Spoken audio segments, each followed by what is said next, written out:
네, 여러분 안녕하세요. 2023년 6월 10일 월요일 노영의 뉴스 인사이다 시작하겠습니다. 주말 잘 보내셨는지 모르겠습니다. 지난 주말은 뜻깊은 대한민국 헌정사에서 정말 뜻깊은 기념일이 있었던 날입니다. 6월 10일 60항쟁이 있었던 날인데요. 되게 중요한 날인데 우리 정부가 그렇게 안 생각하는 것 같아서 저는 조금 약간 섭섭한 느낌이 들었거든요. 여러분은 어땠는지 한번 여쭤보고 싶고요. 자, 오늘 그 얘기부터 해서 이것저것 한번 다뤄보도록 하겠습니다.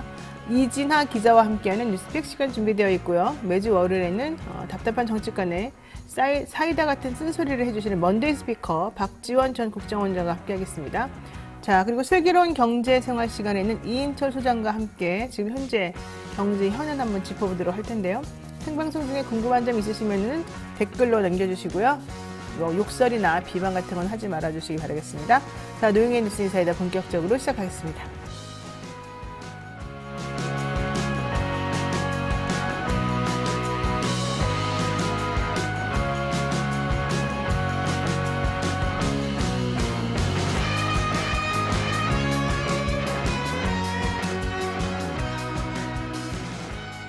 네, 바쁜 아침 이것만은 알아야 된다. 저희들의 엄선에서 대신 정리해드리는 시간이죠. 듣기만 해도 이해가 쏙쏙 되는 뉴스픽 시간인데요. 오늘은 이진하 뉴스마토 기자와 함께하겠습니다. 어서 오십시오. 네, 안녕하세요. 네, 어떻게 주말에 잘 지내셨어요? 네, 기사 보느라 오늘도 이번 주도 정신 없었는데요. 주말에도 놀지는 못하는군요. 네, 일요일 날은 오늘 방송을 준비해야 되기 때문에. 네. 그러면 일요일은 그러고 평일에는 뭐예요? 평일에는 평일에 놀아요? 아니죠. 네. 자, 제가 한번 또 긴장 풀어보라고 얘기 나눠봤습니다. 오늘 되게 중요한 날입니다. 민주당 입장에서는. 네. 윤관석, 이성만. 현재는 무소속이지만 원래는 더불어민주당 소속 의원들이었습니다. 이른바 돈봉투, 전당대회 돈봉투 의혹 사건이라고 불리우는 그 사건과 관련해서 지금 이 두 명의 국회의원들에 대해서 영장이 신청이 됐죠. 네. 그랬더니 국회에 체포동의안 해달라 이런 식으로 요청이 온 겁니다. 오늘 표결한다는 거죠? 네. 2년 전 더불어민주당 전당대회 돈봉투 의혹으로 탈당한 윤관석, 이성만 의원에 대한 체포동의안 표결이 오늘 본회의에서 결정될 예정입니다. 지난달 24일 검찰이 정당법 위반 혐의로 두 의원에 대한 사전구속 영장을 청구하면서 체포동의안 표결이 오늘 진행되는데요. 체포동의안은 재적의원 과반 출석에 의해 출석의원 과반이 찬성하면 통과가 됩니다. 과반 의석인 167석을 보유한 민주당의 가결 여부가 달린 셈인데요. 근데 민주당 의원들은 이제 이번에 자율투표에 맡긴다는 방침입니다. 그러니까 처음에는 자율투표에서 이게 가결될 거다라는 움직임이 되게 많았었는데 오히려 요즘에 검찰이 좀 무리하는구나 라고 생각하면서 분위기가 슬슬 바뀐다는 얘기를 제가 들었습니다. 네. 어떻게 정리가 될까요? 일단 민주당에서는 투표를 자유를 맡기면서 이제 최근에 돈봉투 의혹 사건이나 그리고 김남국 의원 코인 투기 논란 같은 것들이 이제 악재로 작용하면서 부결로 가기는 어렵다는 시각이 좀 지배적이기도 합니다. 이제 조홍천 민주당 의원은 지난달 30일에 라디오 방송에 출연해서 우선 방탄 정당 이미지에 대한 굉장한 부담이 있고 전반적으로 우리는 동료였으니까 보호하자 이런 생각은 전혀 없는 것 같다라고 말을 하면서 가결에 좀 무게를 좀 실었고요.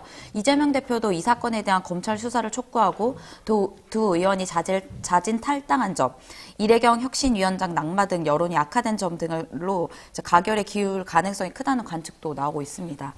그래요? 167석이죠, 현재 민주당이. 네. 민주당 의원들 개개인에게 전화를 걸어서 본인의 억울함을 소명했다 이런 얘기까지 들리곤 했는데 지금 의원들 분위기는 오리무중이다. 결국 그렇게 볼 수밖에 없겠네요. 조홍천 의원 같은 경우는 특히 우리 동료였으니까 보호하자는 생각 전혀 없고 정당 이미지가 방탄 이미지로 가는 거 상당히 부담이다 이런 얘기 했습니다. 근데 만약에 가결이 된다는 관측도 좀 있지만은 저는 사실 가결이 안 될 가능성도 이전보다 많이 높아진 것 같아서 네. 특히 송영길 전 대표하고 제가 지난주에 통화를 했는데 좀 희망적인 말투로 말씀하시는 걸 듣긴 들었어요. 왜냐하면 검찰이 너무 요즘 야당 의원들에 대한 정치 탄압이 너무 심하다 이런 인식들을 의원들이 하고 있다는 얘기거든요. 혹시 기자들 사이에서 나온 얘기는 없어요? 일단 그 체포동의안이 이제 가결되면 국회가 이제 돈봉투 수사의 정당성을 인정하는 셈이 되기 때문에 그러니까. 네, 민주당 여러 명의 의원들이 줄줄이 이제 수사 선상에 오를 것도 문제가 있고요. 네. 또 두 의원이 계속해서 지속돼서 송영길 전 대표랑 혐의가 없다라고 계속해서 부인하고 있다는 점이랑 민주당 다수 의원들이 반대나 무효표를 던질 수 있다고도 이제 얘기가 나오고 있습니다. 일단 여러분 뭐 아시는지 모르시는지 그냥 제가 간단히 말씀드리면 이런 뭐 체포동의안이나 영장 실질심사 같은 거 할 때 보통 본인들이 인정한다 그러면은 뭐 어차피 인정하니까 증거인멸 우려 없어서 꼭 굳이 구속까지 해야 되느냐 이렇게 판단하기도 하고, 인정하지 않으면 저렇게 버티고 있으니 그냥 바깥에 풀어주게 되면은 온갖 증거인멸 할 것이다 뭐 이런 사람도 있고요. 또 하나 판사들이 보기에는 이게 범죄가 되냐 안 되냐 이것도 따지는 게 있거든요. 근데 이번에는 이제 이정근 씨라고 하는 사람의 통화 녹취록 같은 게 나와 있어서 좀 객관적인 증거가 있는 거 아니냐라는 얘기가 나오기 때문에 글쎄요, 그 부분에 대해서 가결될 가능성도 좀 있고 확실히 5대5 정도인 것 같아요. 좀 확인 좀 지켜봐야 될 것 같은데 어쨌든 중요한 건 가결이 되면 민주당은 계속해서 좀 더 힘들어지는 거고 또 부결이 되면 방탄이라고 하는 또 그런 얘기에서 벗어나기 어려운 거고 여러 가지 있는 것 같습니다. 자, 두 번째 이슈 또 볼까요? 네, 정치권 또 코인 논란이 아주 그냥 심상치가 않았습니다. 주말 내내 시끄럽더만요. 네. 말씀하신 것처럼 코인 논란이 다시 한번 시작이 됐는데요. 이번에는 이제 김기현 국민의힘 대표의 아들이 가상자산 관련 기업에 다닌다는 의혹으로 공방이 벌어졌습니다. 이제 이재명 민주당 대표가 이제 전날 자신의 SNS를 통해서 김 대표의 아들이 암호화폐 투자사 임원이란 내용을 보도를 공유했거든요. 이제 그때 이제 김 대표가 답을 할 차례라고 이제 적었더니 김 대표도 이제 같은 날 제 아들이 직원 30명 정도 되는 중소벤처기업의 직원으로 취직한 게 뭐가 잘못된 일인가라고 이제 반박을 하면서 공방이 시작됐습니다. 그러니까 김남국 의원의 가상자산 화폐, 이 가상화폐에 대한 투자 자꾸 논란이 되니까 허은하 의원실에 있던 보좌관인지 비서인지 그 사람도 그 가상자산 화폐 그 관련한 업체 대표로 갔다는 얘기도 나오고요. 네. 그 다음에 이번엔 국민의힘의 김기현 대표 아들이 또 가상자산 관련 기업을 다니는 의혹이 나왔죠. 그러니까 가상자산이 불법이 아니기 때문에 사실 상당히 많은 사람들이 투자도 하고 본인이 다니기도 하고 그랬을 텐데 너무 국민의힘에서 김남국 의원을 몰아붙이니까 그래 니네들 한번 까보자 이래가지고 지금 얘기가 된 것 같아요. 네. 말씀하신 것처럼 코인 뭐 회사가 불법이나 코인 하는 것이 불법은 아닌데 이제 불법이라는 그런 프레임이 씌워지면서 이야기가 좀 많이 되는 것 같습니다. 일단 뭐 국민의힘에서는 이제 그 김 대표가 이제 이 대표가 다급하긴 다급한가 보다 제대로 확인도 안 하고 일부 보도를 가지고 마치 무슨 호재라도 잡으냐 득달같이 달려드는 모습이 안쓰럽다라면서 계속해서 이제 공격을 좀 했고요. 그러고 이제 민주당에서는 김 대표가 지나친 반응을 보이고 있다면서 거래 내역을 공개하면 될 일이지라고 이제 반박을 하면서 공방이 계속해서 됐습니다. 뭐 중요한 것은 아무래도 이제 국회의원들의 그런 자산 공개와 관련될 것 같은데요. 이제 정기적인 재산 공개 대상은 이제 그 정기적인 공개 대상에선 원래 빠졌던 게 코인이 이번에 들어가면서 좀 이야기가 더 될 것 같은데 일단 이번 달 말까지 의원들을 대상으로는 공개가 될 예정이거든요. 하지만 이번에 김기현 대표의 아들 같은 경우에는 이제 그 독립 생계를 이유라는 것 때문에 또 그리고 이번에 통과된 법에서는 직계나 존속 그런 사람들은 이제 공개 대상에서 제외가 돼서 좀 더 문제가 될 것으로 보입니다. 일단 김기현 대표는 우리 아들은 회사 주식 1주도 보유하지 않고 열심히 성실하게 그냥 봉급받고 일하는 회사원이다라고 얘기를 했는데 그냥 주식을 보유하고 있는지 여부와 무관하게 가상자산 거래와 관련된 업체에 다니는데 그런 가상자산 거래를 하나도 안 했을까? 과연 계좌가 없을까? 제가 보기에는 있을 수도 있을 것 같아요. 근데 그러니까 민주당에서 한번 공개해라. 니네들이 한번 거래한 내용도 보자. 이게 지금 김남국 의원만 계속 뭐라고 할 게 아니다. 이제 이런 것 같고. 그럼에도 불구하고 김 대표 그러니까 이번에는 이재명 대표 아들을 또 걸고 넘어졌죠. 우리 아들은 상습 도박 같은 거 하지 않는다. 이제 네가 답해라. 이렇게 나왔는데 치사한 아들 전쟁이 여기저기서 벌어지고 있습니다. 네, 알겠습니다. 오늘 여기까지 해야 될 것 같습니다. 이진아 기자 수고 많으셨습니다. 네, 감사합니다. 네, 생방송 댓글 참여 계속해서 부탁드리고요. 저는 잠시 후 먼데이 스피커 박지원 원장과 함께 돌아오겠습니다.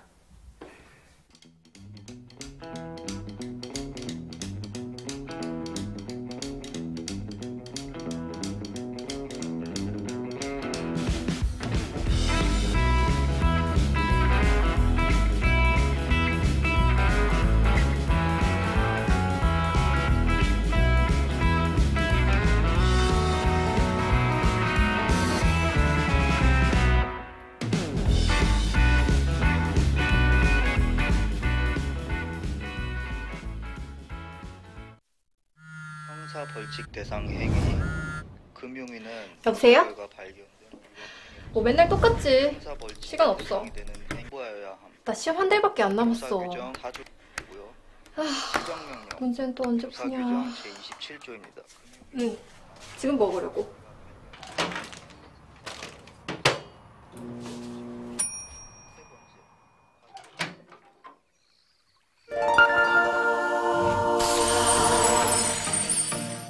걱정 마세요.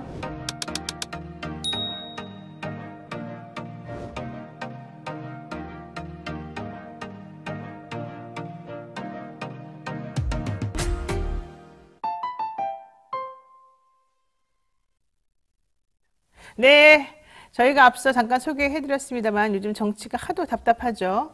사이다를 찾을 수밖에 없는, 특히 이제 여름이 다가오니까 더 갈증이 나는 그런 상황인데요. 용화대까지 들릴 만큼 쓴소리를 짱짱하게 해주실 바로 그 거침없는 그 정치 구단을 모시겠습니다. 박지원 전 원장 모셨습니다. 어서 오십시오. 네, 안녕하세요. 네. 그래도 오늘 아침 보니까 홍준표 대구시장이 네. 후쿠시마 오염수 반대한다고 나오더라고요. 방류를 반대한다. 네. 이건 좀 시원한 뉴스 같아요. 맞습니다.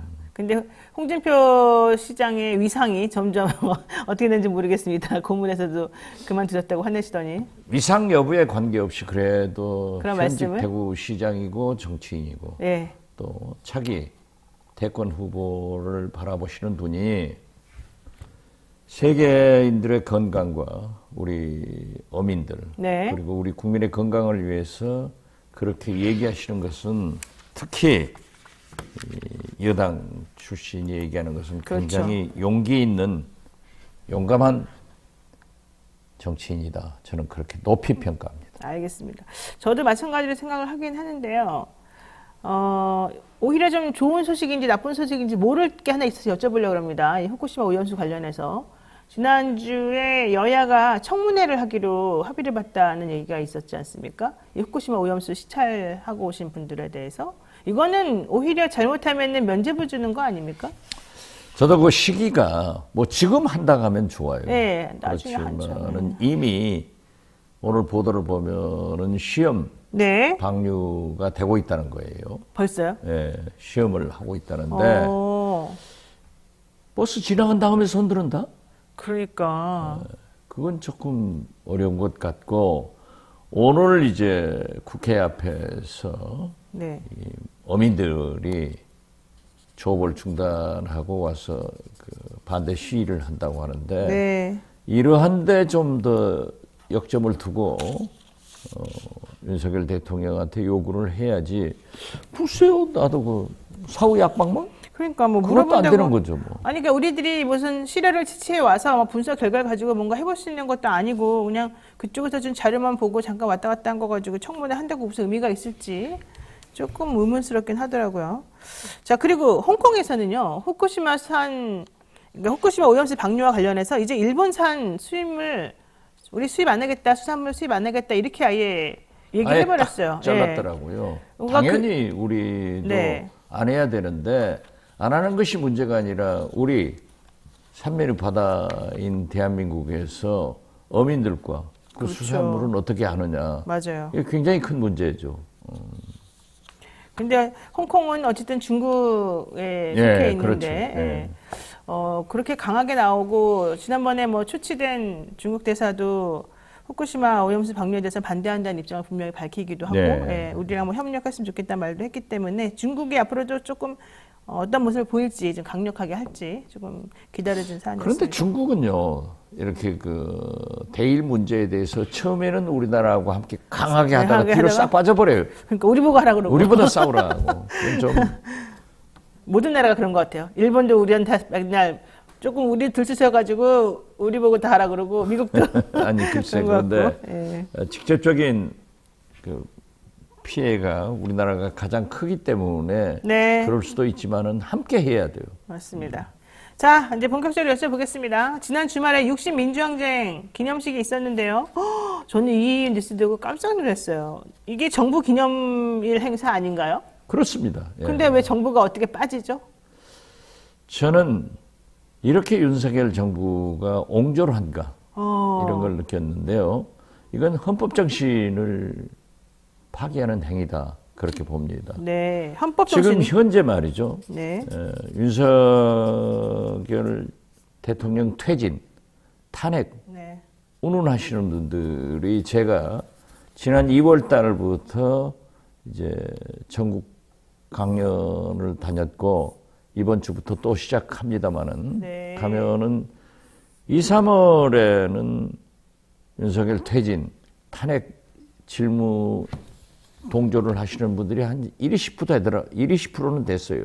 근데 그래요? 지금 뭐 4, 5, 6 들어서는 20, 30% 가까운데 그렇게 만약 윤석열 대통령의 탄핵이나 퇴진을 요구하면 우리 국민 아니에요? 그렇죠. 네. 그분들도 우리 국민인 건 우리 맞죠, 국민이죠. 맞죠? 예, 예. 얼마든지 반대의 자유가 있어요. 네. 이게 헌법 정신이에요.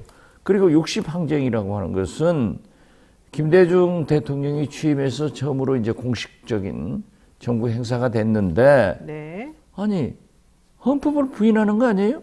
그러니까요. 저는 그래서 이렇게 옹졸하게 나가다가는 앞으로 모든 국가 행사에 반정부 인사, 대통령을 반대하는 인사가 참가한다 하면은 다 없애버릴 것인가? 그러니까. 사실 그때 1987년 6월에 전두환 정권에 맞서서 전국에서 민주화 운동이 그냥 다 들불처럼 일어나지 않았었습니까? 그렇죠. 예, 우리는 그걸 이제 전체적으로 통칭해서 6월 항쟁, 뭐 6월 민주항쟁 이렇게 부릅니다. 그리고 특히 2월 10일이 총궐기 날이었기 때문에 이날 그리고 아주 그 유명한 노태우 대통령으로부터의 선언을 우리가 또 들었기 때문에 직접 민주주의로 한 걸음 나아가는 뭐 역사적인 순간이었단 말이죠. 그리고 작년에도 윤석열 대통령은 혹은 한덕수 총리 이름 말을 빌어서 되게 칭찬하고 좋아하고 그랬잖아요. 그렇죠. 갑자기 그때 인간만 내리고 그 바뀌었어요. 60 항쟁을 주도한 오충일 네, 오충일 목사랑도 목사님. 얘기를 해보면은 참 개탄할 일이죠. 네. 자, 어쨌든 안타깝습니다만 특히 행안부에서 본인들이 주체자에서 빠진다라고 하니까는 국민의힘에서도 아무도 안 가고 다 그냥 보이콧하는 형식으로 했단 그거야 말이에요. 뭐 동일체죠. 동일체. 원래 그런 거예요? 예, 동일체인데 네. 어떻게 됐든 윤석열 정권이 이명박, 박근혜 정권보다 훨씬 민주적으로 후퇴하고 있다. 네. 그것을 증명하고 있고 다시 한번 말씀드리지만 만약에 윤석열 대통령을 반대하는 국민이 있다 하면은 어떻게 할 것이며 모든 국가 행사에 그러면 딱 지지층만 모여가지고 8.15 행사도 할 거예요. 그러니까요. 그 의원님, 그러니까 원장님은 뭐 의원도 많이 하셨고 그다음에 정부 요직에도 많이 계시고 장관도 하셨었고 이쪽에 정말 잘 아시니까 제가 여쭤보는데 어떤 대통령이든 본인을 싫어하는 사람도 있고 좋아하는 사람도 있지 않겠습니까? 그것이 민주국가죠. 예. 근데 그렇게 좀 싫어하는 얘기가 들리고 그럴 때 대통령들의 반응은 보통 어떻습니까? 아니 뭐 싫어하는 것을 좋아할 대통령이 어디 있겠어요. 네, 다 싫긴 하겠죠. 그렇지만은 국가 지도자라고 하는 것은 이러한 얘기도 듣고 저러한 얘기도 들어서 무엇이 국가를 위해서 필요한 행동인가 그거죠. 그렇죠. 지금 현재 결정을 할 것은 60항쟁이 윤석열 대통령의 퇴진을 주장하는 그런 단체가 주최한다고 해서 국가 정부 행사인데 보이콧한다?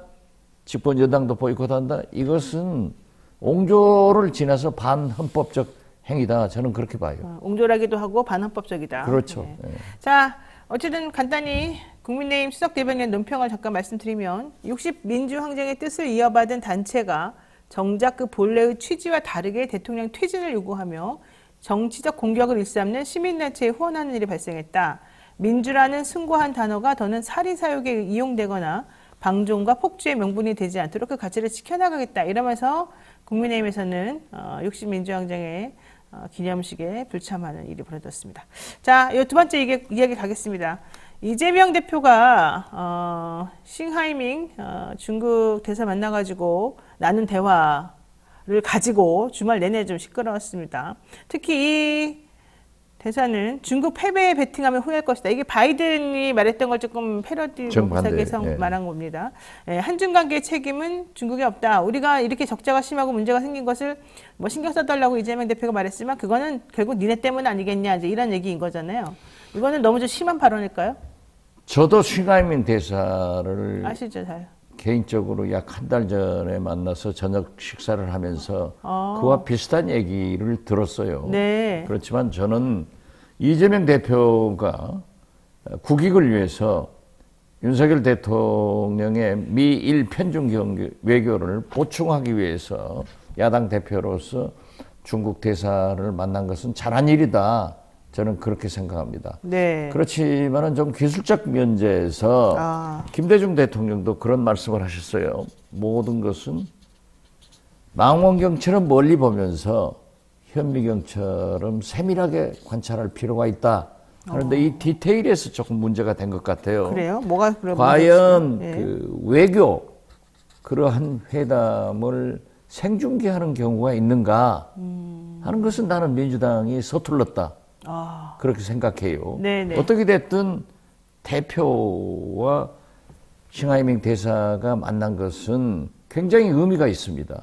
그런데 일부에서 특히 우리 정부 여당 측에서 국장급 대사를 당대표가 만났냐 이런 얘기를 하는데 국장급이건 과장급이건 그건 상관없어요. 그렇죠. 특명 정권 대사예요. 네네. 시진핑 주석을 대신해서 우리 한국에 주재하는 대사이기 때문에 얼마든지 만나서 얘기할 수 있고 그러한 대화 내용은 우리 국민들이 중국이 얼마나 우리 한국 문제에 대해서 심각하게 생각하는가 네. 그 진실을 알리는 데는 충분한 효과가 있었다.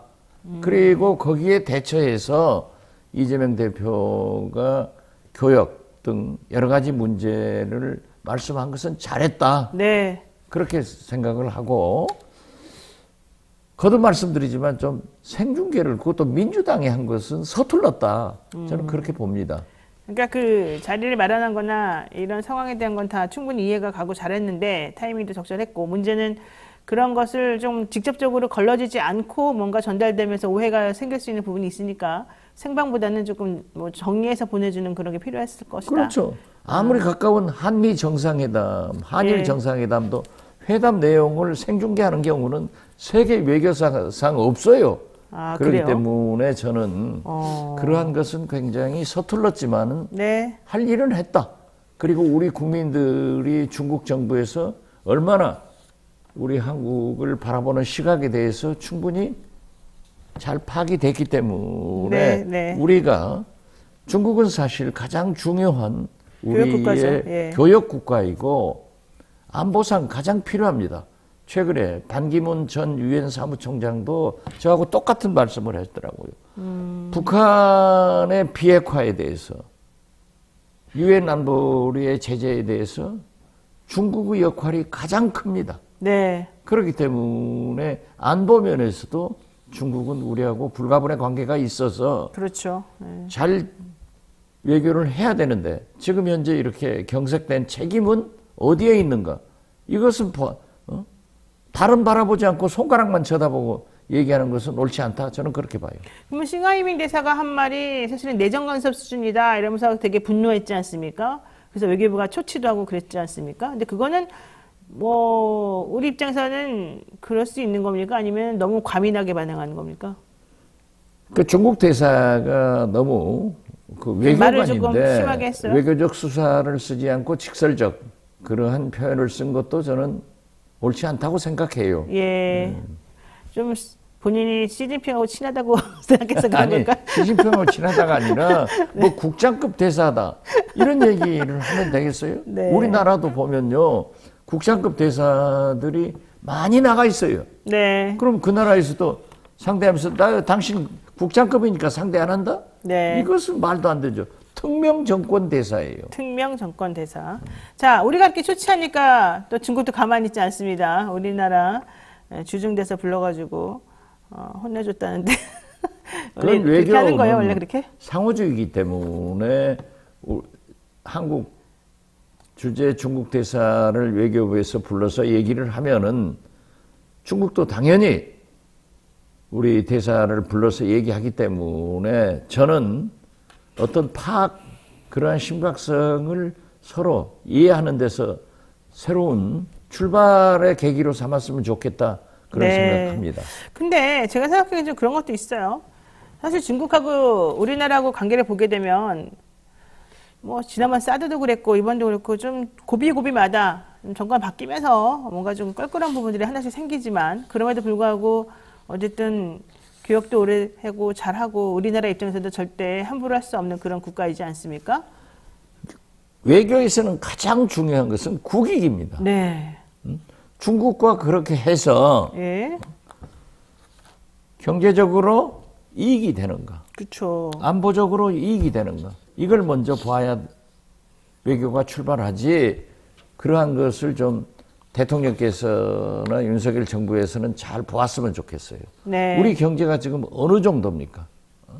어느 정도예요? 아주 안 좋죠. 지금 뭐 네. 1분기부터 지금 시작해서 5월 말까지 수출 적자가 엄청나잖아요. 그렇죠. 그것이 어디에서 나왔어요?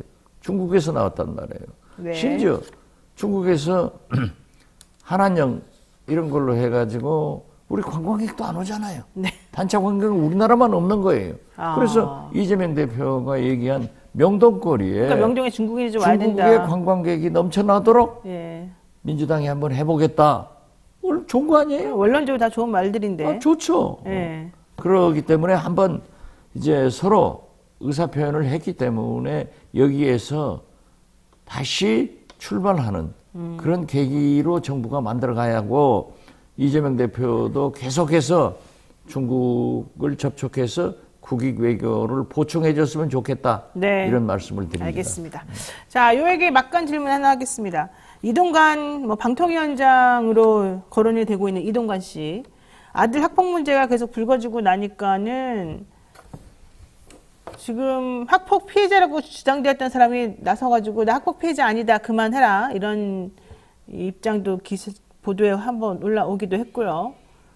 글쎄요, 이동관 특보가 이제 해명이 네. 그 후로 잘 지냈다. 네. 잘 지낼 수 있겠죠. 피해자하고 잘 지냈다. 네, 피해자하고 네. 지금 친구니까. 근데 이건 학폭을 아예 부인하는 거 아닙니까? 학폭이 네? 없었다고 주장하는 거나 마찬가지 아닙니까? 뭐 그건 아니겠죠. 그건 아니에요? 지금 뭐 잘 지낸다. 본인도 해명하는데 그렇게 잘 지냈기 한다는데 그 사람이 단수가 아니라는 거예요. 네 명이래요, 4명? 네, 복수고 또 잘 지냈다고 해서 그 학폭이 근본적으로 없어졌냐? 그건 아니에요. 네. 그래서 저는 윤석열 대통령이 글로리 2가 시즌 2가 되기 전에 더 글로리 시즌 2. 최소한 네. 아직 이동관 임명을 하지 않았어요. 그렇죠. 그 임명한다고 공식적인 발표도 없었어요. 그렇기 때문에 임명을 하지 않는 것이 제일 좋은 방법이다.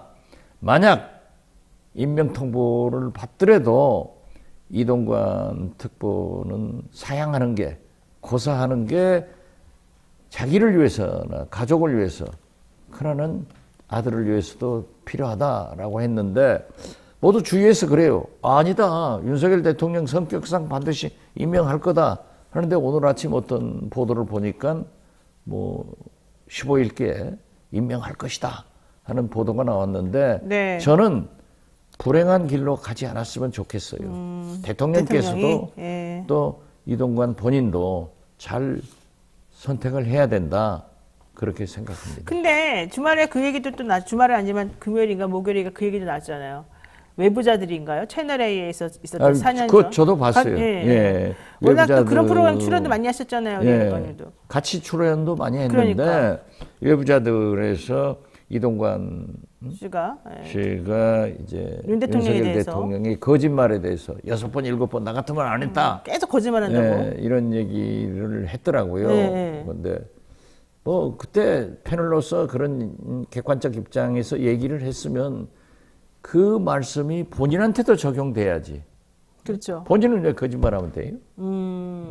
그러니까 이동관 씨 스스로도 지금 아들 학폭 관련해서 변명하는 게 좀 솔직하지 않은 것 같다. 이런 뭐 여러 가지 뭐 보도가 나오잖아요. 나오죠. 예. 그리고 뭐 선더위에서 아들에 저도 대해서 괴로워요. 그분하고 가까운데 기자 때부터 잘 알고 그 꼬마 때 봤고 부인도 잘 아들을? 아는데 예. 그 하는데 아무튼 저는 그것을 위해서 본인이 고사하든지 최소한 윤석열 대통령도 글로리 시즌 2가 되지 않게 국민 정서를 감안해서 임명하지 않는 것이 훨씬 좋다. 다른 자리 가면 되잖아요. 아니 그 말씀은 맞는데 제가 또 좀 궁금한 건 물론 이제 선더위에서 아들 전학이 결정됐다 이런 거는 거짓말이라고 지금 나옵니다. 근데 그거보다 제가 더 궁금한 건 거짓말했다고 나오는 것도 좀 민망하겠지만 본인이 현재 대통령에 대해서 그렇게 믿을 수 없는 사람이다라는 식으로 강하게 비판을 했던 사람인데 방송에 나가서 공개적으로. 근데 이번에 대통령이 방통위원장으로 언론 특보도 물론 지금 하고 있지만 방통위원장으로 이렇게 자꾸 그 자리 간다는 거는 뭡니까 도대체 그런 거? 그러니까 그때는 옳았고 그때 옳았고 지금은 틀렸는지 모르고 그때는 틀렸고 지금이 옳았는지는 모르지만은 네. 뭐 평가할 수 있다고 생각합니다. 그런다고 해서 영원히 뭐 안 된다 하는 것은 아니지만은 지금 현재 국민들이나 특히 학부모들이 학폭 문제에 대해서 얼마나 많은 우려를 가지고 있습니까? 또 글로리가 나와서 전 세계를 특히 우리 한국을 풍미했는데 네. 시즌 2까지 이건 아니다. 정순신 변호사가 땅을 칠 것이다. 저는 그렇게 생각해요. 야, 정순신의 억울함을 대변해 주시는. 그렇죠. 자기는 덜 했는데도 괜찮고 잘렸고 못했고. 알겠습니다. 자, 이거 이야기 좀 바꿔가지고 조국 전 법무부 장관 얘기를 한번 해보겠습니다. 지금 그때 문재인 대통령 때 민정수석 했는데 오늘 보니까 우병우 박근혜 정권 때 우병우 전 민정수석도 지금 출마를 고려한다는 얘기도 나오고요. 조국 전 법무부 장관 당시 민정수석도 관악에 나올 것이다 이런 얘기를 해요. 그 서울 관악에. 그러면서 특히 그 전초전으로 문재인 대통령을 만나러 경남 평산 책방에 들렸다 이러더라고요. 이거 뭡니까? 내년 총선 때문에 본인이 아직 재판 중이긴 합니다만은 나가겠다는 뜻으로 해석하는 게 맞겠죠? 제가 그 관악구 봉천동에 본전 순댓국이라고 본전 순댓국. 네, 네. 그 순대를 잘하는 집이 있어요. 네. 순댓국을 거기를 한 달에 한 번 정도 갑니다. 네. 싸고 맛있어요. 한번 가보세요. 네네. 그런데 거기 가서 물어보면은 조국 전 장관이 그 근방에 산대요. 그래서 그럼 여기서 활동하냐? 그런 것은 잘 안 보인다고 그런 얘기를 하더라고요. 제가 어떤 방송에 나갔을 때 이렇게 질문을 하더라고요. 그래서 뭐 조국 장관도 나올 수 있고 그 따님도 활동하더라. 이렇게 얘기를 했더니 그게 커졌어요. 커지는데 나중에 이제 그 조국 장관은 별 말씀이 없었는데 따님 조민 씨가 나는 출마를 하지 않고 의료 활동을 네. 하고 싶다. 네. 그래서 굉장히 그 따님한테 미안하더라고요. 그렇군요. 그래서 저는 그 따님한테 미안하다. 이런 뭐 그런 공개적 얘기도 사과도 했어요. 그렇잖아요. 큰아는 네네. 젊은 사람들한테. 그랬는데 이번에 조국 장관이 문재인 대통령을 가서 길이 없는 길도 개척해서 가겠다 하는 것은 상당히 의미 있게 받아들여지더라고요. 그 길로 가는 거 아니에요? 모르겠어요. 그러니까 일단 조민 씨 출마설은 우리 원장님이 처음에 불을 좀 물어서 답변했는데 아주 미안하게 됐죠. 자, 그런데 조국 전 장관은 자신의 SNS를 통해서 2019년 8월 9일 검찰개혁의 과제를 부여받고 법무부 장관 후보로 지명이 되었지만 저와 제 가족에게는 무간지옥의 시련이 닥쳐 지금까지 진행 중입니다. 과오와 허물을 자성하고 자책하며 인고하고 감내하고 있습니다. 문재인 정부의 모든 것이 부정되고 폄훼되는 역진과 퇴행의 시간 속에서 무엇을 해야 하는지 고민 중이며 지도도 나침반도 없는 길 없는 길을 걸어가겠습니다. 이렇게 말했어요. 그러니까 이 얘기는 매우 힘들고 본인이 민주당 내에서 사실은 좀 아직 정리도 안 되고 있습니다만은 나갈 수 있다는 뜻을 강력히 비친 걸로 지금 생각이 듭니다. 그런데 조기숙 이화여대 국제대학원 교수, 물론 이분도 그 전에 청와대에 있던 노무현 대통령 홍보수석했죠. 네. 네. 당선이 가능할지 좀 의문이지만 당선이 된다 하더라도 민주당은 다른 지역구에서 다 참패할 거다. 1심에서 유죄 판결 받은 분이 나와봤자 나중에는 직을 상실할 거 아니겠느냐. 국민에 대한 예의도 아니다. 이러면서 좀 비판했습니다. 이거 어떻게 보세요? 그 학자니까 조기수 교수는 자유스럽게 판단하더라고요. 비평할 수 있는데 네. 제가 볼 때는 조국 민정수석이 당시 제가 국회 법사위원이었는데 안철수당 대표였어요. 네. 그때 저하고도 좀 개별적으로 그래도 대화를 하는 편인데 윤석열 검찰총장 선임할 때 네. 굉장히 그 찬성을 하더라고요. 그렇게 해서 저한테 조국 민정수석이 청문회 때도 잘 부탁한다고 여러 가지 설득도 많이 했어요. 그리고 이제 검찰 개혁을 위해서 이 법무부 장관으로 내정됐을 때 네. 윤석열 당시 검찰총장도 검찰 개혁에 대해서는 굉장히 적극적이었습니다. 그리고 오히려 이 적은 문제, 이런 문제는 검찰에서 국민들이 느끼는 실질적인 문제에 대해서 개혁은 윤석열 총장이 많이 했어요. 그때 저랑 같이 얘기를 했는데, 그런데 그 조국 장관이 법무부 장관 되는 것은 죽으라고 반대를. 그러니까 왜 반대한 거예요, 그렇게? 난 모르죠. 사실 지금 드러난 상황을 보게 되면은 뭐 그 대통령 주변에 있는 사람들하고 이렇게 비교 형량해 봤을 때 그렇게까지 막 그런 것 같지도 않은데. 안 된다 하는 의사를 강하게 표시했는데, 네. 아니 같은 대통령이 누구는 검찰총장을 임명하고 누구는 법무부 장관을 임명한다고 하면은 네. 같은 정부에서 일할 사람들이 그렇게 반대해서 되느냐, 그런 말씀도 한 적이 있습니다만은 어떻게 됐든 조국 장관의 청문회가 시작되는 아침에 네. 바로 정경심 교수를 기소를 해버리더라고요. 그러니까요. 그래서 제가 그때 청문회장에서도 얘기를 했습니다마는 최소한 검찰도 정무적 판단은 해야 될 것 아니냐.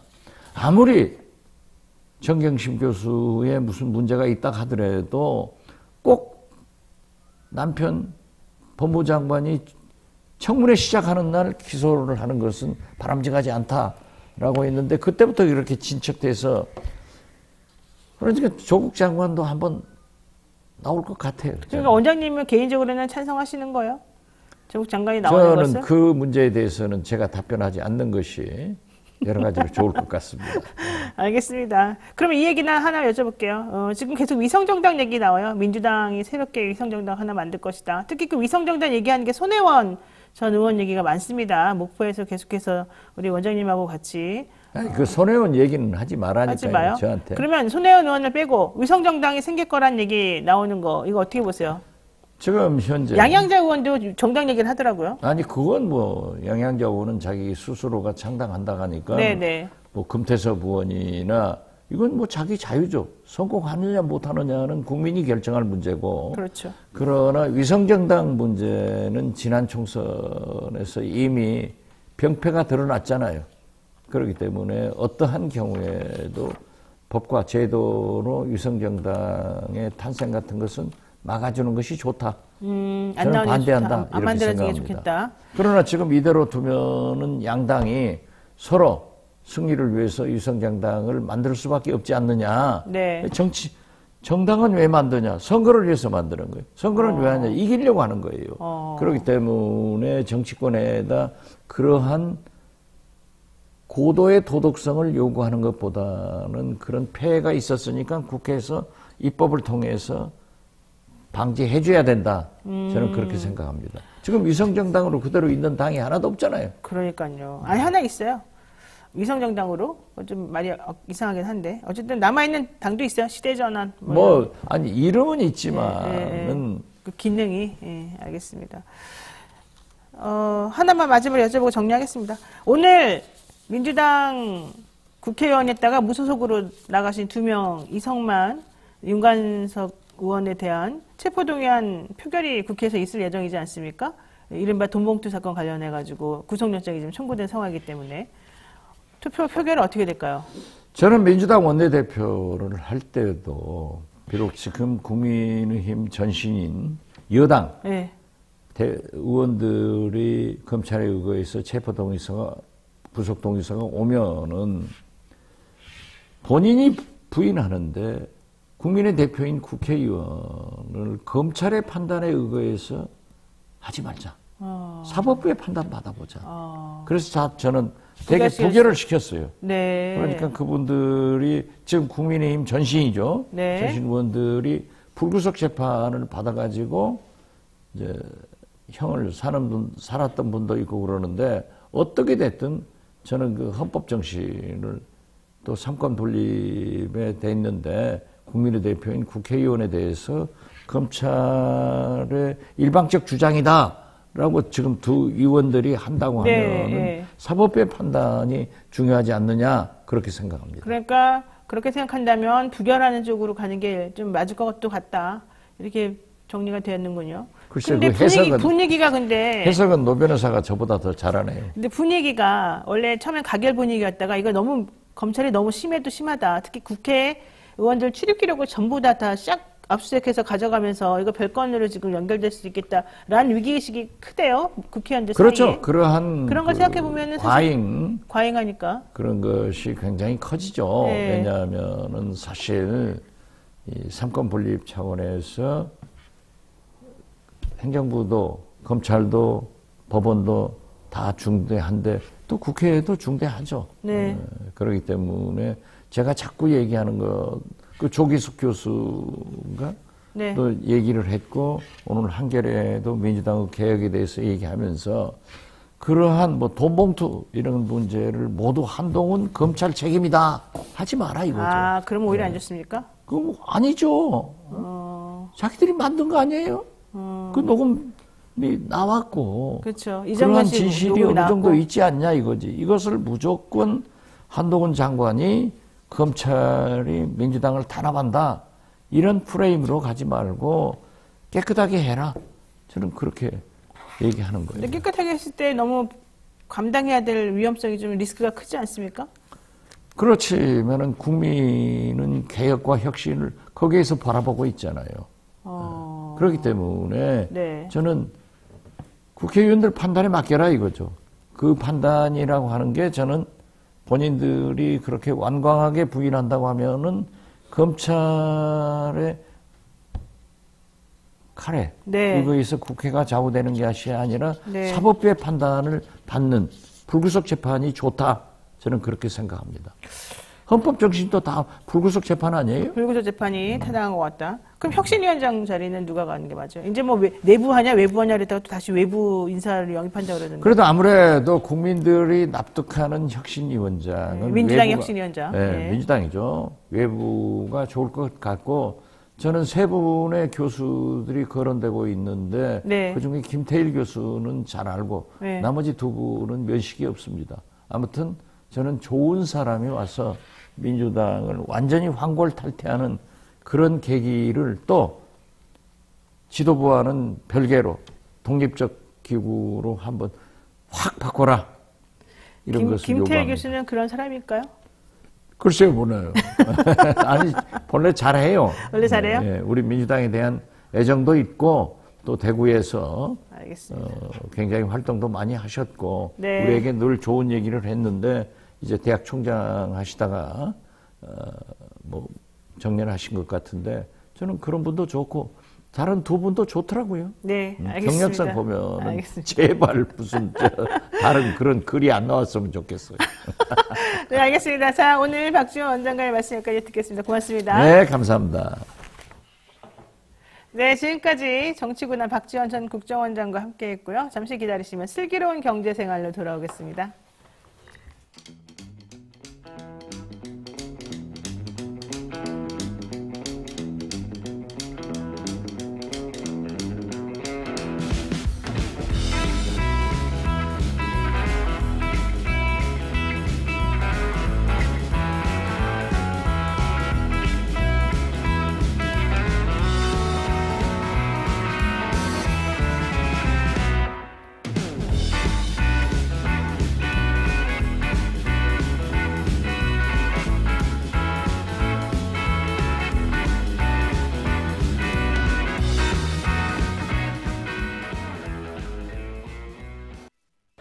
이번 주도 수고하셨습니다.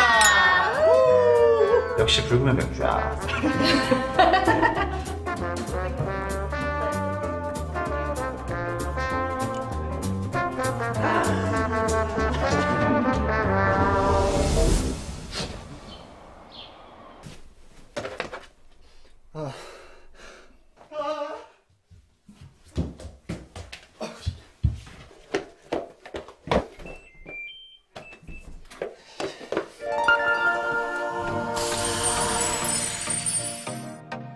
걱정 마세요.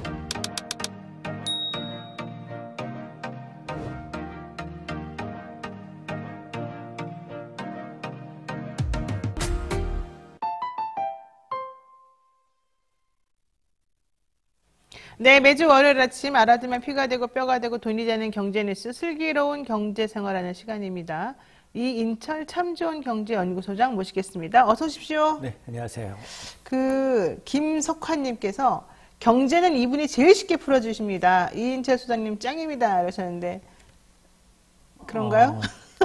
제가 단순해서 네. 어려운 걸 잘 못해요. 아, 그래요? 네, 쉽게 하자주의여서. 어쨌든 본인에 대한 칭찬을 인정하는 것으로 제가 저도 동감하고 있습니다. 자, 전국적으로 집값하고 전세값 동시에 하락하면서 역전세 우려가 계속 커지고 있다고, 특히 이제 올 9월, 10월 되면은 난리 날 거다, 뭐 이런 얘기가 지금 나옵니다. 전국의 역전세 위험 가구가 100만 가구를 지금 넘어섰다고 얘기를 하죠. 정부는 집주인에 대한 대출 규제를 풀어서 역전세난을 해소한다, 뭐 이런 방침이기도 하고요. 집주인들은 이제부터 세입자 골라받겠다. 세입자를 변호사로 해놨더니 법대로 하라 그러면서 난리를 치더라. 지네는 돈도 그냥 뭉태기로 대출 잘 받으니까 우리 보고 막 그러는 것 같은데, 이러면서 막 되게 불만을 토로하는 사람들 많더라고요. 네, 오늘 한번 이 얘기를 한번 해볼까 합니다. 우선 역전세와 깡통전세, 요즘 이런 용어 많이 들리는데 차이가 있습니까? 그렇습니다. 약간 결이 좀 달라요. 그러니까 깡통 전세는, 깡통은 소리만 요란하잖아요. 네. 집을 팔았는데도 전세 세입자의 보증금을 내줄 수 없는 상황. 전세가가 너무 많이 뛰었다는 거예요. 그러니까 매매가하고 전세가 비교한 거예요. 근데 전세가가 더 크다라는 네. 거고요. 또 하나 역전세라는 건 2년 전 전세 가격과 지금 2년 후 전세 가격을 따져봤더니 지금이 너무 많이 빠진 거예요. 차이가 많이 나서. 그러니까 집주인 입장에서는 전세 보증금 일부를 돌려줘야 돼요. 그렇죠. 자, 그런 게 바로 역전세입니다. 갑을 관계가 바뀐 거예요.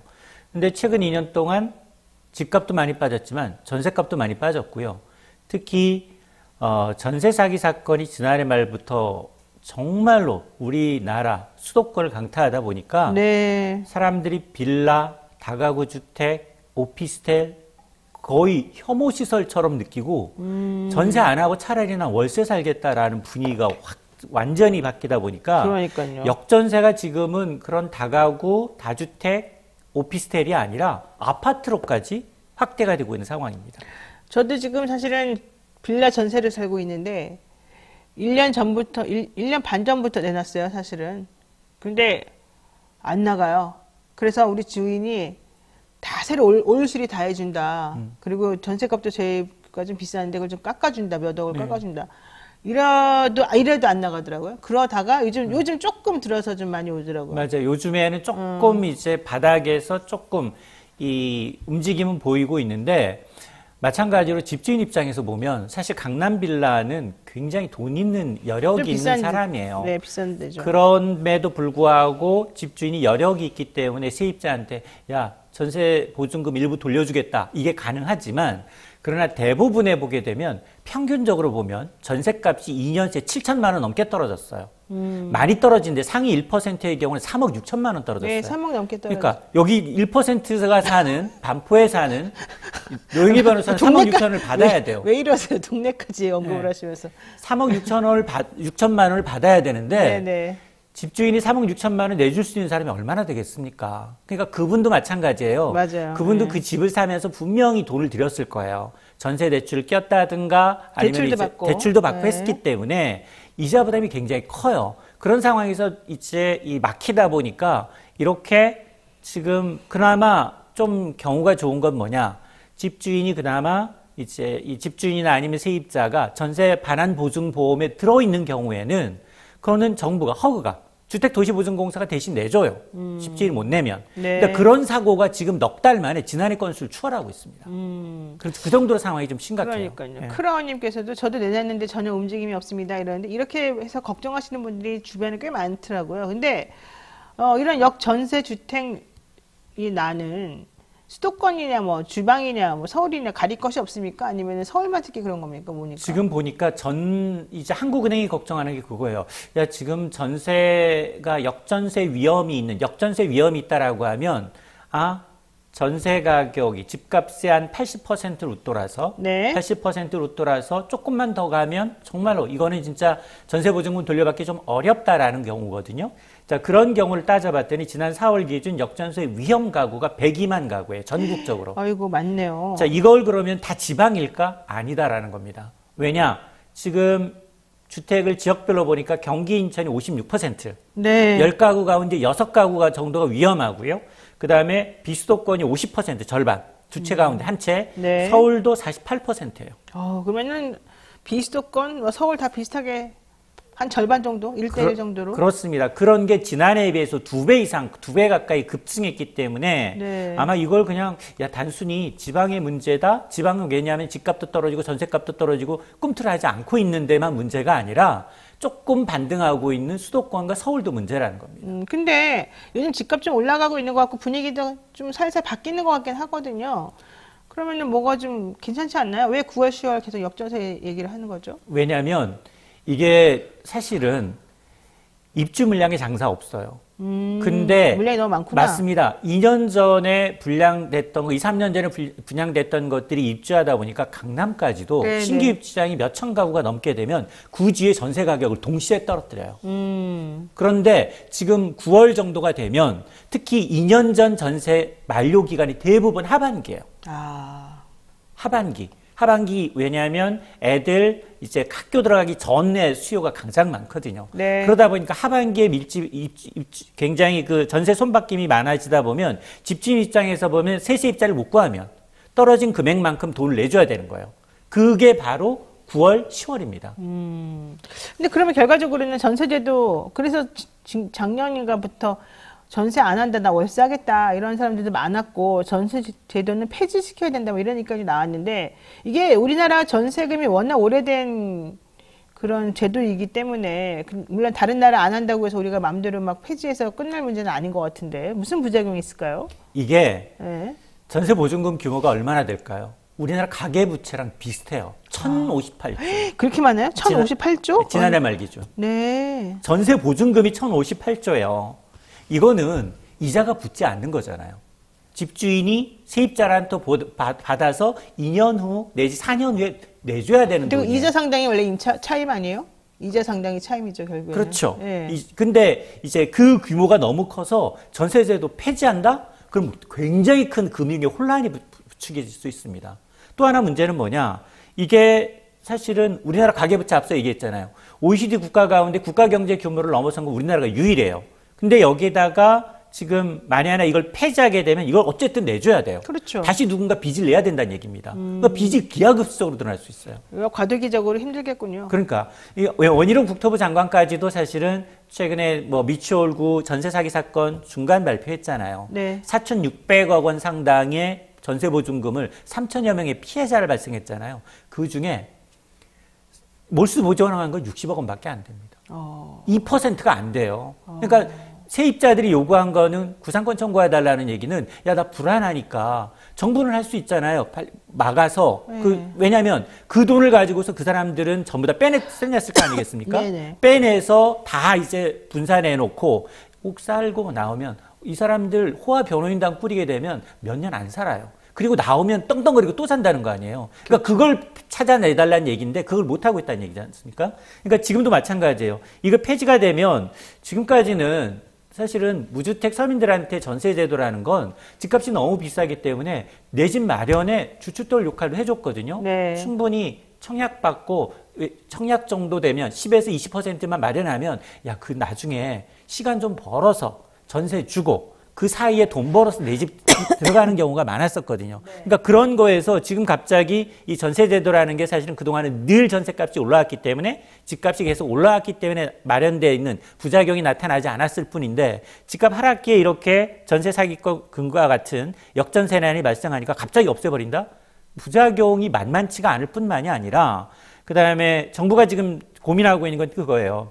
일단 다음 달부터는 그러면 집주인 대출 받지 못하니 3억 6천만 원 내주려면 그 사람한테 대출 더 내줘야 되는 거 아니냐라는 겁니다. 네. 이러다 보니까 집주인한테 한해서는 지금까지 모든 이제 전체 국민한테 적용되어 왔던 DSR, 총부채 원리금 상환 비율, 내 연소득의 빚을 원금과 이자 합쳐서 40% 이내로 통제해 왔는데 이번 집주인한테만 이걸 풀겠다는 겁니다. 이번 집주인한테만. 네. 왜냐? 전세보증금 반환하기 위해서는 추가로 대출 더 받아서 내주라는 얘기예요. 그렇군요. 네. 그럼 문제가 뭐가 있을까요? 어떻게 되는 거예요? 그러다 계산도 안 되네. 기존 세입자는 네. 무사히 빠져나갈 수 있어요. 근데 그 집에는 추가 근저당이 설정이 돼요. 추가로 대출을 받았잖아요. 그럼 누가 들어오죠? 새로 세입자가 덤터기 쓰는 거예요. 그러니까 일단 그냥 눈앞에 있는 것만 돌려막기에 해결하는 세입자. 것뿐이지 실질적인 해결이 안 된다는 아니, 거군요. 세입자 돌려막기잖아요. 그렇죠. 그렇잖아요. 원래 그렇지 않아요? 전세가? 전세가 원래 그런 건 아니죠. 왜냐하면 네. 그 전세 만에 하나 이제 전세 가격이 내려갔다라고 하더라도 낮은 가격에 혹은 팔아서라도 받아야 되는 거잖아요. 그렇죠. 전세 뭐 돌려줘야 되는데 이거는 국가가 나서서 집주인한테 빌려주고 네. 전세보증금 빌려주고 거기에 근저당이 설정되면 그 다음 사람이 덤터기 쓰는 거니까 이건 아니라는 거죠. 그러니까 그 다음 사람이 들어오면서 그 근저당을 풀어가지고서 또 본인이 선순위, 후순위 뭐 이런 것 다 정리가 되면 모를까. 맞습니다. 그렇지 않으면은 본인이 2년, 4년 후에 새로운 본인이 세입자는 큰 또 문제가 되는 다른 거죠. 문제가 발생하는 거예요. 자, 어쨌든 그래서 대출 규제라고 하는 것도 사실은 쉬운 부분이 아니고 이게 좀 복잡스럽고 어려운 부분이긴 합니다만은 이게 예전에는 우리나라가 사실 월급 가지고는 집을 못 샀어요. 지금도 못 사는 거 마찬가지예요. 그러니까 월급 가지고는 못 사니까 일단 월급 어느 정도 보장이 되면 다달이 이자 갚을 수 있는 능력이 있는지만 은행에서 보고 그 정도 능력만 있으면 일단 목돈을 좀 빌려주겠다. 그러면 그 목돈을 시드머니 삼아서 뭔가 해봐라. 맞습니다. 그래서 결국 그 목돈으로 일단은 주거 안정을 꾀해서 전세 보증금으로 하고 그 다음에 몇 년 사이에 집값이 더 올라가면 그 전세 보증금 빼가지고 전세 보증금 집어넣고 나머지 거 조금 대출 좀 더 받아가지고 집을 사라. 이제 이런 구조였잖아요. 맞아요. 근데 지금은 아예 그런 구조 자체가 무너져 버렸다는 거예요. 집 못 산다는 상황이 되는 거예요. 맞습니다. 그러니까 우리나라에만 있는 것 두 가지, 전세제도만의 문제가 아니라 네. 수분양도 문제였어요. 그동안 맞아요. 늘 그랬잖아요. 완성된 집을 보지 않고 처음에 터팔 때부터 분양해버리잖아요. 네. 분양해버리는데 2년, 3년 뒤에 보면 그 어떻게 지어졌는지 잘 몰라. 그렇죠. 또 화자가 나도 건설사들은 책임을 안 지고 빠져나가요. 그렇죠. 그러니까 그런 문제 때문에 거기에다가 집값이 너무 단기간에 많이 오르다 보니까 후분양제 아니면 방법이 없는 거예요.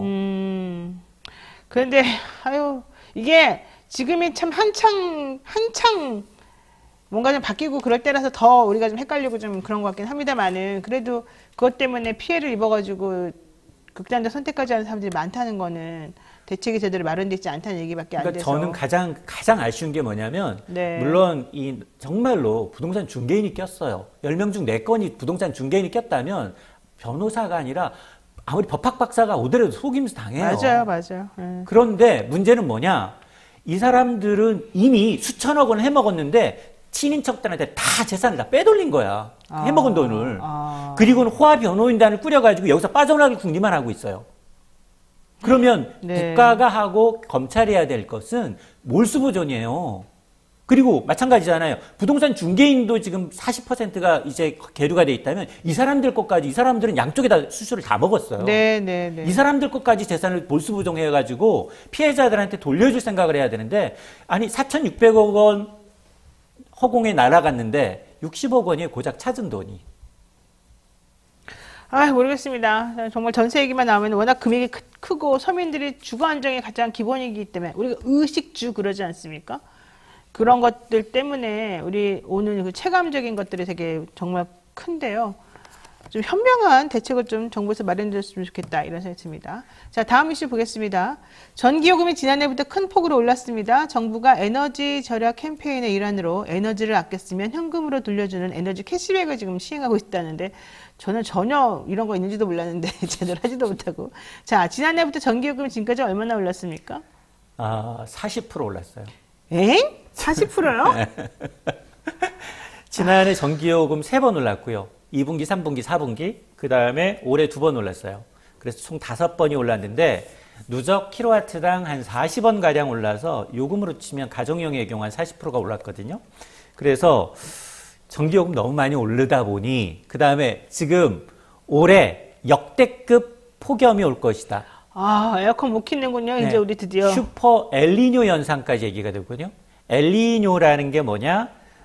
남태평양 바다에 있는 온도가 한 0.5도 정도 올리면 이제 기상이변이죠. 그 기상이변에 따른 이제 그 천재지변, 화산부터 시작해서 화재, 캐나다 막 불타고 있잖아요. 그런 것들이 발생을 하는데 그게 아니라 0.5도가 아니라 이게 2도 이상, 평년보다 2도 이상 올리면 슈퍼가 더 붙습니다. 슈퍼 엘니뇨 현상이 올해 나타날 수 있는데 엘니뇨가 1950년 이후에 23번 발생했는데 슈퍼 엘니뇨는 4번밖에 없어요. 그 정도로 올해가 심각하다는 거예요. 자, 그러다 보니까 지금도 보면 전 세계적으로 폭염, 가뭄, 홍수 다 일어나고 있는데 네. 이게 올 수 있기 때문에 아마 올해 에어컨을 온도 낮추기 위해서 마음껏 틀었다라고 하면 전기료 폭탄은 불가피하니까 정부가 지난해부터 시작을 했어요. 에너지 캐시백 제도 아껴 쓰면 좀 돌려주겠습니다. 이걸 올해는 확대하겠다는 겁니다. 근데 백완자님께서 이런 말씀 하시네요. 19만 원어치 전기세 냈습니다. 황금 얼마 받았는지 아세요? 2,300원 받았습니다. 욕 나옵니다. 에너지 캐시백이 이런 거라는 거예요. 두 가지가 있어요. 에너지 캐시백이 네. 개인 가구, 공동주택의 경우에는 아파트 개인이 할 수도 있고 아니면 공동주택 큰 단지의 경우에는 아파트 전체가 하는 수가 있어요. 근데 아마 그 2,300원이라는 게 아파트 전체일 거예요. 그래요? 다 똑같이 나눠 써야지 전기료가 낮아지는데 기존에는 지난해까지만 하더라도 전기료를 아무리 아껴 쓴다 하더라도 킬로와트당 3원 정도였어요. 근데 이번엔 좀 더 추가하겠다. 사용량을 많이 줄이면 줄일수록 킬로와트당 최대 10원까지도 10원까지도 깎아주겠다는 겁니다. 그러면은 캐시백 하지 말고 처음부터 깎아주면 되잖아요. 왜 이렇게 복잡하게 해요? 많이 쓴 사람 많이 쓰잖아요. 참네요. 난 아무리 생각해도 이해가 안 가더라고. 지금 전기세, 수도세, 가스료 엄청 올라가지고 이제 계산 저는 하다가 이제 그만뒀어요. 매달 20%씩 오르고 있습니다. 그러니까요. 게다가 정부가 지금 이번에 2분기 전기요금 인상한 지 얼마 안 됐는데 또 3분기 전기요금 추가 인상을 또 하겠다고 지금 나서고 있습니다. 난 한전에 있는 경영진 다 잘라버렸으면 좋겠어. 실제 일하는 사람들 빼놓고는. 도대체 그분들이 하는 일이 뭐가 있다고 그분들 월급 주려고 내가 계속해서 전기요금 올려야 되냐. 이런 생각까지 해요. 물론 이거 옳지 않습니다. 제 생각은. 그렇지만 그런 생각까지 지금 제가 할 정도란 말이에요. 왜 계속해서 전기요금 작년에부터 올해까지 40% 올렸다면서 또 올린다는 겁니까? 뭐가 아직까지도 덜 올렸나요? 이게 한전의 적자 때문에 그렇습니다. 한전이 지난해까지 30조 원이 넘는 적자, 올해 상반기에 또 10조 원 가까운 적자, 이러다 보니까 한전채 발행하면서 정말 가까스로 지금 메꾸고 있는 상황인데 네. 올해 전체 한전의 적자를 감안하게 되면 킬로와트당 50원 넘게 올려야 돼요. 근데 지금 킬로와트당 20원밖에 못 올렸어요. 그러다 보니까 3분기, 4분기 킬로와트당 15원씩 올려야만 그나마 한전이 이제 손익분기점이 되는데 만에 하나 지난 2분기 언제 올렸어요? 눈치 보다가 5월 15일 날 발표하고 16일부터 올렸어요. 그러니까 보름밖에 안 됐습니다. 근데 문제는 뭐냐? 6월이에요. 지금 6월이니까 이번 달 내로 3분기 결정해야 돼요. 인상 여부를. 근데 지금 보면 앞서 제가 이제 전기요금은 가정용의 경우에는 이제 누진제가 적용이 되기 때문에 많이 사용하면 많이 사용할수록 전기요금 폭탄이 더 커집니다. 그래서 그런데다가 지금 이제 만에 하나 3분기에 지난번에 이제 킬로와트당 8원 2분기에 인상을 했는데 3분기에 15원 올린다? 그러면 아마 정말로 가계에 어떤 반란이 일어날 수 있습니다. 그러니까 아마 선거도 있고 아마 그런 걸 감안하게 되면 전기요금 인상 3분기는 하더라도 조금 아니면 동결 가능성도 있습니다. 야, 그거는 진짜 눈 가리고 아웅이잖아요. 현실적으로 보자면. 그런 걸로 해결이 안 되는데 좀 저는 시스템적으로 뭔가 좀 해결을 해줬으면 좋겠어요. 예전에 처음에 우리가 개발도상국 시절에는 워낙 나라가 잘 되려면 기업이 잘 돼야 된다 이런 것 때문에 국민들이 손해봐라 해가지고 국민들이 전기요금 많이 내고 누진세까지 하고 회사나 공장 이런 데는 좀 싸게 해줬잖아요. 그럼 그걸 조금 바꿔줘야죠. 이제 그 그것도 몇십 년이 약간 지났는데. 개선돼서 예. 중소기업이나 아마 영세 자영업하시는 분들은 죽을 맛일 거예요. 어. 영세 자영업하시는 분들은 전기요금, 가스요금 다 올랐기 때문에 네. 이분들이 생계에 문제가 있을 정도일 거예요. 그리고 한전 사람들도 좀 줄여야죠. 이 구조조정 안 합니까, 한전은? 한전도 마찬가지 구조조정하겠다고는 했어요. 했으면 좋겠어요, 근데 이제 빨리. 좀 생색내기에 그친다라는 반응은 있지만 네. 뭐 알짜 자산을 매각하고 그다음에 뭐 일부 상여금이나 이런 걸 이제 반납하고 이 정도의 수준이어서 그건 조족지혈이라는 거예요. 그걸로 해서 맞습니다. 얼마 1조를 아끼겠습니까? 2조를 아끼겠습니까? 맞습니다. 자, 요거 마지막 여쭤보고 정리하겠습니다. 올여름에 역대급 무더위가 예고된다고 아까 말씀해 주셨는데 그렇다면 가정에서 전기를 아낄 수 있는 팁을 좀 설명해 주시죠. 일단 기본적으로 세 가지 하면은 전기요금 인상분을 아낄 수 있습니다. 한 달에 한 8,000원 정도 아낄 수 있어요. 그럼 많은 거네요. 세 가지가 뭐냐? 일단은 사용하지 않는 전자제품 플러그는 뽑아주시고요. 플러그 뽑기. 그다음에 사용하지 않는 방에 조명 꺼주시고 네. 또 하나가 에어컨이에요. 에어컨 설정 온도 1도 높이고 실내 온도 26도 유지하는 요 세 가지만 하면 한 8,000원 정도 아낄 수 있고 그리고 사람들이 잘 모르는 거 냉장고. 냉장고는 냉동실하고 냉장실하고 달라요 약간. 냉장실은 네. 60% 정도 용량을 채우면 좋아 아래로. 근데 냉동실은 꽉꽉 채워야 돼. 채워야 돼. 네. 왜냐? 거기 냉기가 빠져나오지 않도록. 또 하나, 네. 우리 대부분 이제 전기밥솥 치사하잖아요. 네. 하고 난 다음 안 빼. 네. 이거 빼는 것만으로도 월 한 5,000원 정도 아낍니다. 그래요? 네. 그렇게 대기 전력 때문에. 그렇게 커요? 네. 여러분 플러그 무조건 뺍시다. 플러그 무조건 빼고 온도는 에어컨 온도 26도를 맞춰놓고 실제 27도로 해놓고 여러분들 그 선풍기를 틀어내면 26도 이하로 할 수 있어요. 선풍기나 에어 서큘레이터 같은 거를 틀게 그렇죠? 되면 더 이제 네. 냉방 효과가 좋거든요. 훨씬 더 좋죠. 시원해지고. 그다음에 조명. 우리 집에 나갈 때 그냥 켜놓고 나가는 사람들 많고 텔레비전 켜놓고 나가는 사람 많은데 다 껐으면 그리고 좋겠어요. 요즘 아마 우리 집 식구들 다 들으세요 빨리. 대부분 LED 조명으로 바꿀 거예요. 효율이 좀 더 높아요. 근데 LED 조명은 바꿨는데 그거 갈아 끼기가 어렵더라고요. 정말로 짜증나 맞아요, 죽겠어요. 옛날 거가 편하긴 편해. 자, 마지막으로 밥솥 에어컨, 밥솥 플러그 빼시고 냉장실은 60%만 채우시고 냉동고는 꽉꽉 채우라. 네, 아이스크림을 꽉꽉 채워주십시오. 오늘의 꿀팁이었습니다. 네, 오늘 여기까지 들어야 될 것 같습니다. 지금까지 참 좋은 경제연구소 이인철 소장이었습니다. 고맙습니다. 네, 오늘 저희가 준비한 방송 여기까지입니다. 잘 들으셨는지 모르겠습니다. 내일은요, 용해인. 여러분들 좋아하는 용해인 기본소득당 상임대표와 함께 현안 한번 살펴보도록 하고요. 이것저것 궁금한 거 다 물어보도록 합시다. 정말 똑소리 나는 우리 국회의원 아니겠습니까? 내일 많이 와주시고요. 저는 또 오늘 인사드리겠습니다. 고맙습니다.